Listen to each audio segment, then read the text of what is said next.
বলেছে আমি কালকেরে বলেছিলাম আজকেও বলছি, কারণ একসঙ্গে 1 লাখ টাকা যদি 500 টাকার লোডের বান্ডিল হয় তাহলে এইটুকু বান্ডিল হবে, আর যদি খুচরো টাকা হয় তাহলে 1 বস্তা টাকা হবে। দেখতে এরকম লাগে। সে জায়গা দাঁড়িয়ে এখানে জায়গায় সংক্ষেপ ছিল, পরে এই জায়গাটা 3 গুণ বেশি পয়সা দিয়ে, অর্থাৎ যেখানে 3 লাখ টাকা 2 লাখ টাকা খাটা ছিল সেখানে 10 লাখ 12 লাখ 15 লাখ টাকা খাটা করে জমি কিনতে হচ্ছে। তাহলে সেখানে একটা বড় অর্থের প্রয়োজন।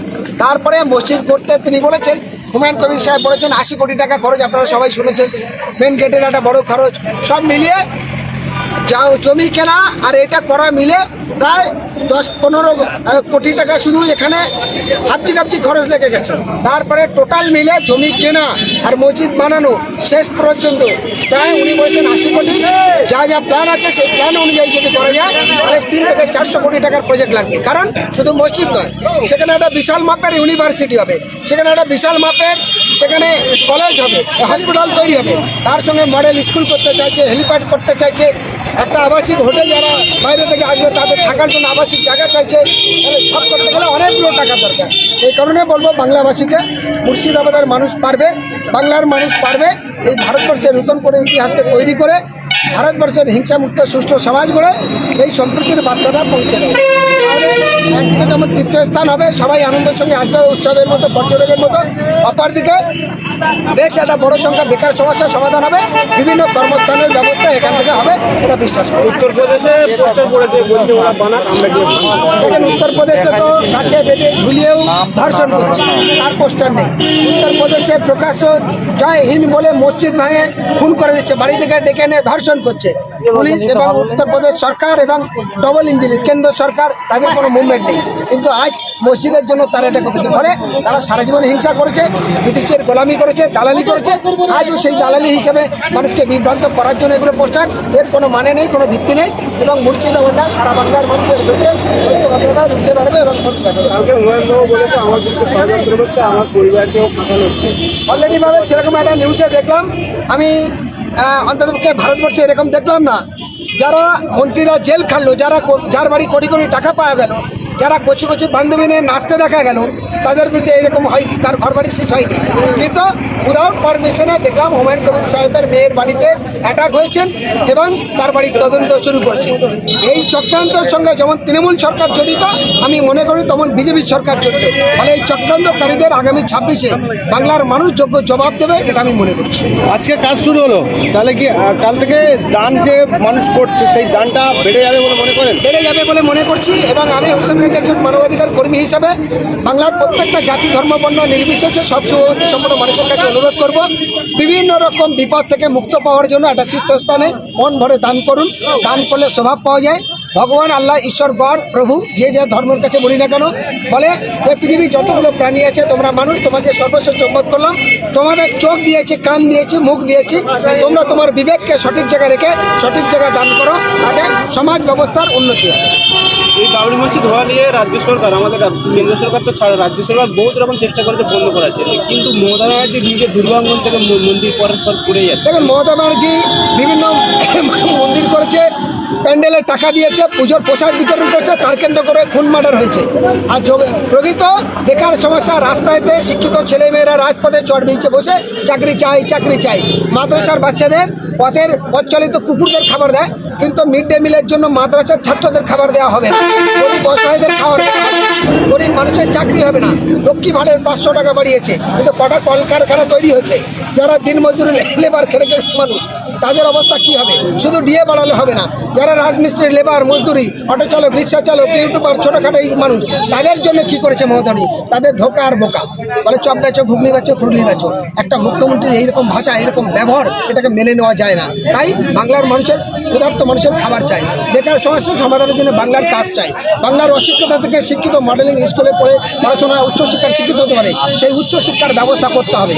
ফলে শুধু জুতো দিলে হবে না, আর ওই লক্ষ্মী ভাড়ে 500 টাকা দিয়ে হবে না। ওই মেয়েটাকে ট্রেনিং দিয়ে বাড়ি থেকে যাতে বসে 10 থেকে 20,000 টাকা রোজগার করতে পারে, সেই ব্যবস্থা সরকারের করতে হবে। যদি না পারে, সরকার তার ব্যর্থতা দায় স্বীকার করে নিয়ে বাংলার মানুষের কাছে ক্ষমা চেয়ে মমতা ব্যানার্জিকে এখনই ইস্তফা দেওয়া উচিত। যারা দান করবে বলেছিলেন, মিনা খাতাকে সাইন্স সিদ্দিকি ফুরফুরা বলেছিল আমি 1 কোটি টাকা দেবো। 1 কোটি টাকা এখন বলছে তিনি মসজিদ জমিগুলো মসজিদের ওয়াকফ করবো, ওনার কথার কোনো ভিত্তি নেই। আজ পশ্চিমবঙ্গের যতগুলো মাদ্রাসা, মসজিদের বা গোরস্থান বা কবরস্থান, ঈদগাহ, গোরস্থান সব ছিল, সেইগুলো উমিদ কোটালে করে দিয়েছে সরকারি, আর সাইম সিদ্দিকি তার জবাব দিতে পারবে? আর কতদিন তৃণমূলের চটি ছাড়বে? তার সাথে শাহজাহান বিশ্বাসের আর্থিক অবস্থা তেমন কিছু নয়। বহুকাল আগে একটা সরকারি প্রজেক্টের লোন নিয়ে একটা ট্রাস্ট করেছিল, যে ট্রাস্টের নুন ধরে পড়ছে, এখন তার কোনো মূল্য নেই, অতএব টাকা পয়সা নেই। তারপরেও তিনি এরা বলেছে যে তিনি দাবি করেছিলেন হুমায়ুন কবিরের কাছে যে আমার প্রজেক্টটা আপনি নেবেন, 20 কোটি টাকা দিন, তার থেকে 1 কোটি দান করবো। তো হুমায়ুন কবির কি পাগল হয়ে গেছে? এই এখান থেকে ছেড়ে বসিরহাটের শেষ প্রান্তে সেই জীবনতলা থানার পাশে দুদু এলাকার শেষ প্রান্তে সেখানে ওই জমি নিয়ে কী করবে? দিয়ে খাবে? বলেও তার এই কথা আর কাজের কোনো মিল নেই। আমি বলবো এগুলো ভিত্তিহীন, আর এই সমস্ত মানুষের জন্য এইসব সামাজিক কাজগুলো করতে গিয়ে কিছুটা ডিস্টার্ব হচ্ছে। ফলে আপনাদের মাধ্যমে বলতে চাই, কোনো বিভ্রান্ত নয়। বাংলার সমস্ত বিবেকমান মানুষ, সমস্ত সুবুদ্ধি সম্পন্ন মানুষ, সমস্ত জাতি ধর্ম বর্ণ নির্বিশেষে আসুন হিংসামুক্ত সুষ্ঠু সমাজ গড়ি। আমরা মানুষ, মানবতাকে বাঁচাই। আমরা হিন্দু মুসলিম দলিত আদিবাসী সবাই ভাই ভাই। আমাদের মুখ আছে, কথা বলি, চোখ আছে দেখি, রক্ত আছে বলে তাই বেঁচে আছি।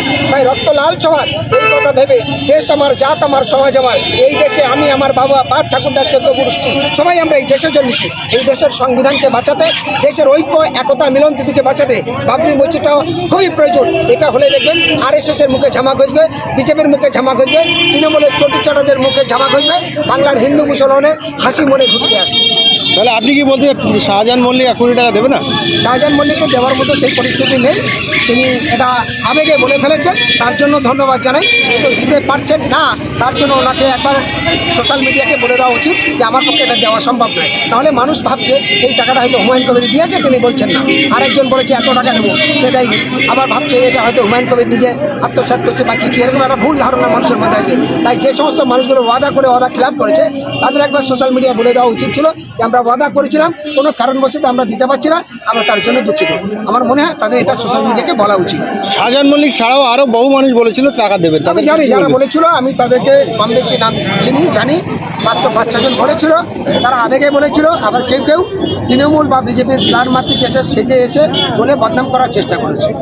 কে কার সঙ্গে আসা আছে বোঝা বড় মুশকিল। হুমায়ুন কবির বাবরি মসজিদ শিলান্যাসে এই ভিত্তি স্থাপনের যে মামলা করেছিল, সেই আবার হুমায়ুন কবিরের দল যখন ঘটনা তার দলে বেঞ্চে বসেছিল। আল্লাহ তাআলা বলছে যে মানুষ ভুল করে সেই মানুষ যদি আবার ক্ষমা চায়, এর থেকে বড় ক্ষমা প্রার্থী আর কিছু নেই। বাবরি মসজিদে যে লড়াই, যে মামলা করেছিল আব্দুল সালাম, পরে সে নিজেই ক্ষমা চেয়েছে এবং সে বলেছে আমার বাবা দিল্লা মাফ করে দাও, আমি একজন মানুষ হিসেবে যে ভুল করেছি তার জন্য আমাকে আল্লাহর রাস্তায় ক্ষমা করে দাও, ক্ষমা করে দিয়েছে। সেই কারণে তিনি আবার এখানটায় যুক্ত হয়েছে। তাহলে কি বোঝা যাবে দানের হার 10 দিন গেলে বোঝা যাবে কেমন আসছে দান? হ্যাঁ, নিশ্চিত দানের হার বাড়বে। আমার আশা এখানে যে প্রজেক্ট শুরু হয়েছে, শুধু দান করলে হবে না, এর সঙ্গে মুর্শিদাবাদবাসীর একান্ত ঐকান্তিক প্রচেষ্টা, সহযোগিতা দরকার। সবাই মিলে সাহায্য করবে সেই আশা রাখছি। ধন্যবাদ। চেতনিতে সেখানে সেই বাবরি মসজিদ হতে চলেছে, অর্থাৎ আবার নতুন করে ইতিহাস ভারতবর্ষে লিখতে চলেছে। তার জন্য শুরু থেকেই আমরা এই মসজিদের সমর্থনে ছিলাম। আমরা জানি সারা পশ্চিমবঙ্গে নয়, সারা ভারতবর্ষে যতগুলো তীর্থস্থান আছে, সে ফুরপুরা শরীফ, ভুটিয়ারি শরীফ, আরও বিভিন্ন শরীফগুলো যে আছে, সেখানে হিন্দু মুসলমান দলিত আদিবাসী সবাই দলে দলে যায়। তো আজকে আমরা দেখলাম ঠিক রেজিনগরের ছেত্রিতে যখন বাবরি মসজিদে ছিলেন না শোনেন, তারপর থেকে এ পর্যন্ত শুধু মুসলমান আসছে না, বহু দলিত আদিবাসী এবং সনাতনী ধর্মের মানুষেরাও আসছে। তারা আবেগ, মানুষের আত্মীয়তাবাদকে রক্ষার জন্য, নতুন সম্প্রীতি করার জন্য। কিন্তু একটা শ্রেণীর চাটুয়ারা তারা এটাকে রুখে মানুষের মধ্যে বিভ্রান্ত তৈরি করছে, মানুষের মধ্যে বিভেদ সৃষ্টি করছে। সেই বিভেদকে বন্ধ করে নতুন করে সংবিধানকে আবার পুনর্জীবিত করতে এবং মানুষের মধ্যে মিলনকে গড়ার জন্য এই অনুষ্ঠানটা আজকের হয়েছে। আমরা সবাইকে ধন্যবাদ জানাবো এবং যারা আছে খোলাসা মনে সবাইকে আরও দান করার জন্য আবেদন করব। বলো কে কি কৃষ্ণ বল, না বলতে হবে।